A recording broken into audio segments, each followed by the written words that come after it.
नमस्कार, आप देख रहे हैं भारत एक्सप्रेस और मैं हूं आपके साथ आंचल मित्तल। बीते दिन दिल्ली में एक गाड़ी में ब्लास्ट हुआ जिसके बाद से देश भर में हाई अलर्ट जारी है। उसके अलावा कई देशों के दूतावासों ने भी हाई अलर्ट जारी कर दिया है। इसी के साथ एक खबर आ रही है कि पाकिस्तान बीती रात से लगातार अपने बॉर्डर पर सुरक्षा व्यवस्था बढ़ा रहा है। उनका डिफेंस फोर्स तैयार है, एयरफोर्स तैयार है और इसको लेकर अब ये अंदाज़ा लगाया जा रहा है कि आखिरकार पाकिस्तान क्यों ऐसा कर रहा है, किस बात का डर पाकिस्तान को सता रहा है। इसी के ऊपर हम बात करेंगे, जिसके लिए इस वक्त मेरे साथ हरिशंकर जी मौजूद है और इनसे समझेंगे कि आखिरकार पाकिस्तान का ऐसा करने के पीछे का क्या कारण है। तो सर आप बताइए। देखिए, पाकिस्तान जो अमेरिका है उसने अलर्ट जारी किया है, अपने नागरिकों के लिए अलर्ट जारी किया है कि आप जो है लाल किला, चांदनी चौक ऐसे इलाकों में, भीड़ भाड़ वाले इलाकों से दूर रहें दिल्ली में।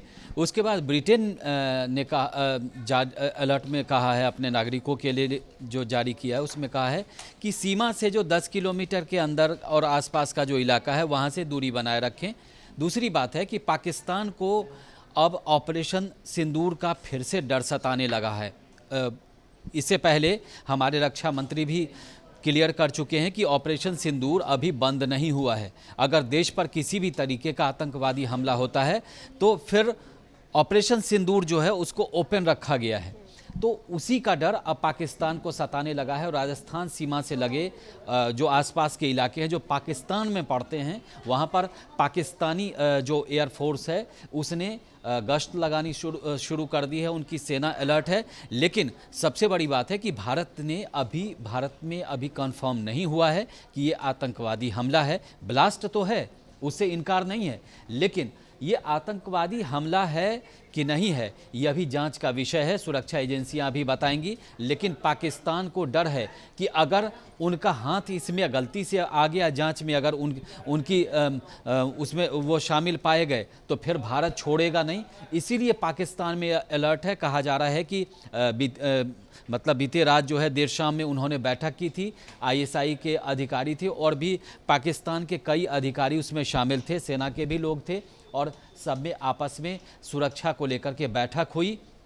उसके बाद कुल मिलाकर के पाकिस्तान को सिंदूर, ऑपरेशन सिंदूर पार्ट 2 का डर सता रहा है। उनको लग रहा है कि भारत को लगता है कि ये इस हमले में पाकिस्तान का ज़रा भी हाथ है तो फिर भारत छोड़ेगा नहीं, क्योंकि ये बहुत बड़ा हमला था। देश की राजधानी पे अगर इस तरीके का हमला है, अगर साबित होता है तो, क्योंकि ये अभी ये ब्लास्ट का मामला है और पाकिस्तान का हाथ किसी भी तरीके से किसी एजेंसी ने नहीं स्वीकारा है, ना ही पाकिस्तान किसी एजेंसी ने, किसी आतंकवादियों ने, संगठनों ने अभी इसकी पुष्टि की है या जिम्मेदारी ली है।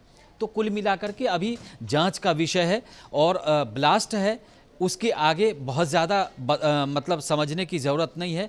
आगे भारत सरकार को अगर लगेगा, अगर जांच में ये बातें आएंगी तो पाकिस्तान का फिर डरना स्वाभाविक है। लेकिन अभी पाकिस्तान के लिए भारत सरकार की ओर से ऐसा कुछ नहीं है। लेकिन पाकिस्तान अपनी तैयारी में है, उसे लग रहा है, क्योंकि देखिए पाकिस्तान का अड्डा, पाकिस्तान में जो है वो आतंकवादी अड्डे जो हैं कितने हैं, एक ख़त्म होते हैं दूसरे शुरू हो जाते हैं। और पाकिस्तान का जो पॉलिटिक्स है कुल मिलाकर के वो भारत विरोधी सेंटीमेंट पर ही चलता है। नेता बदलते रहते हैं और भारत विरोधी सेंटीमेंट उनका लगातार चलता रहता है, चाहे इमरान खान हो, चाहे अभी के शहबाज शरीफ हों, चाहे परवेज मुशर्रफ हों, सब लोग भारत विरोधी बात करते हैं। वहाँ उसी नाम पर उनको वोट मिलता है और सत्ता उसी नाम पे चलता है, चाहे उनके सेना अधिकारी हों चाहे बाकी लोग हों।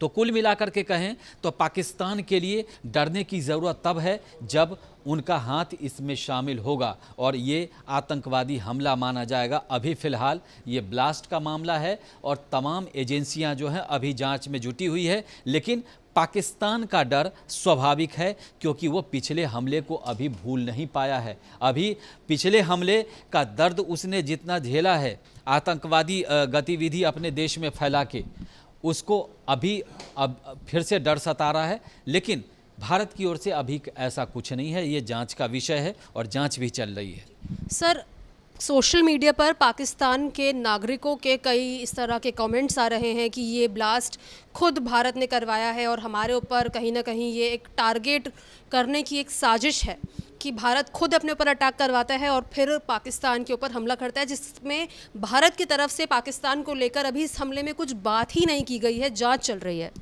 देखिए, पाकिस्तान के जो नागरिक हैं वो पाकिस्तान जो सरकार कहेगी उसी को मानेंगे ना, स्वाभाविक तौर पे।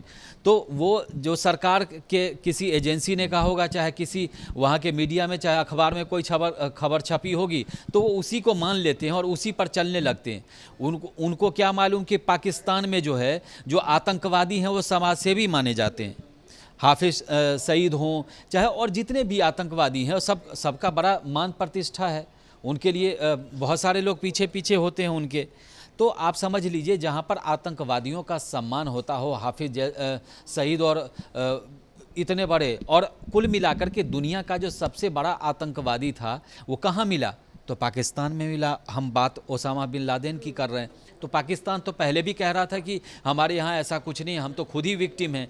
लेकिन वो आंसू, घड़ियाली आंसू तो बहाता है, लेकिन कुल मिलाकर आतंकवाद को सरपरस्ती भी देता है, आतंकवादी को पालता है। वहाँ पर आप जम्मू कश्मीर जो पीओके में जो हमला हमने किया था, जो वहाँ आतंकवादी ठिकानों पर, तो आप देख लीजिए, आतंकवादी जो थे उनके घर के 13-14 लोग हताहत हुए थे।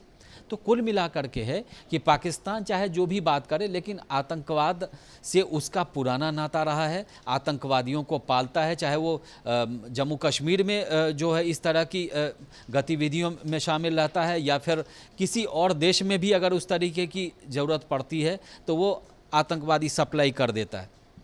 तो कुल मिलाकर के पाकिस्तान पर भरोसा करने की ज़रूरत नहीं है, भारत सरकार भी समझती है। लेकिन पाकिस्तान का डर इस समय स्वाभाविक तौर पे है, इसीलिए उसके नागरिक भी डरे हुए हैं। उनको लगता है कि अगर उनके देश का हाथ होगा तो फिर भारत छोड़ेगा नहीं, क्योंकि ये कोई साधारण मामला नहीं है जो विस्फोट हुए हैं अभी।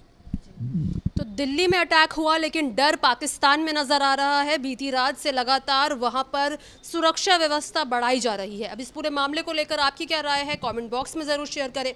इस खबर पर तमाम अपडेट्स के लिए हमारे चैनल को ज़रूर सब्सक्राइब करें।